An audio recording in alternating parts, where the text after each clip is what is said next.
Hey there, how you doing? Charlie Winters here with selections for Thursday, the 5th of May. But first, a quick recap on Wednesday's performance. Well, firstly, we had a horse that I tipped at 33 to 1 that drifted to 100 to 1. I thought it had a bit of a sniff for a place. It didn't run very well. Got that one wrong.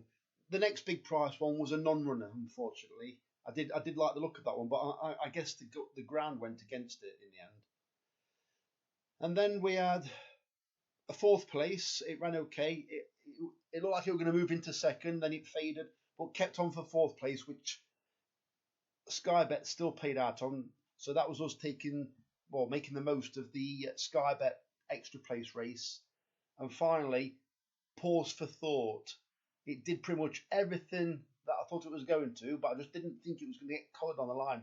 I think it was literally beaten. Was it a nose? I think it never looked like losing apart from like the last half a furlong. I told you not to take the. Sorry, I said to take the price 11 to 2 because I thought it could be shorter. I know it did touch threes, but I think it might return 7 to 2 in the end. So we've got two placed horses.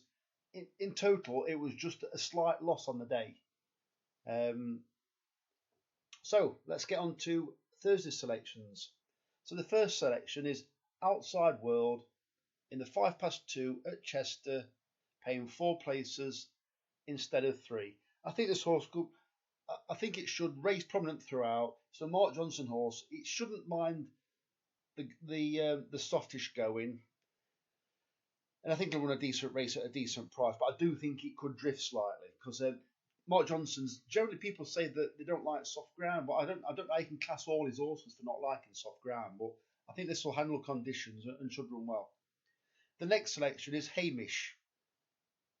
I've selected SP again in the 10 past 3 at Chester, paying 4 places instead of 3. Well, this is quite a big, well, it's quite a large framed horse. Well, I'll tell you what it's like. It reminds me, it's more like a bull. And I'm not convinced Chester's going to suit it, but if it can race prominently with daylight in front of it, just track the leader. I think it'll be fine.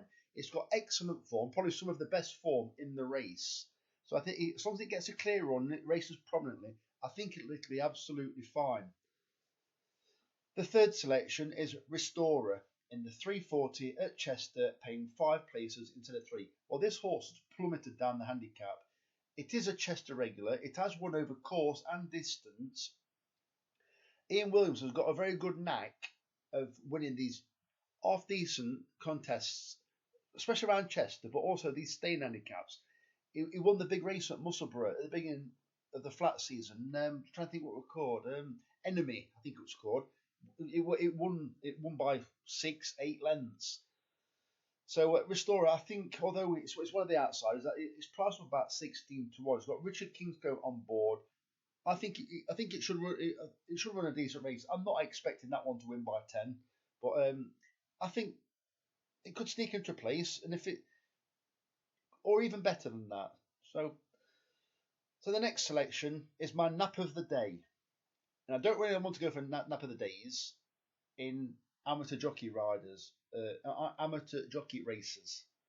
but I think if this one goes to the front early on, I think it'll be very hard to peg back. Georgia King, I don't think she's too bad a jockey. But Irish Times, take SP in the 5 o'clock at Chelmsford. If it can get an easy lead, I do really fancy its chances. It should be prominent throughout. Anyway, Charlie Winters. Oh, by the way, if you could give me a like or a subscribe, that would be absolutely fantastic.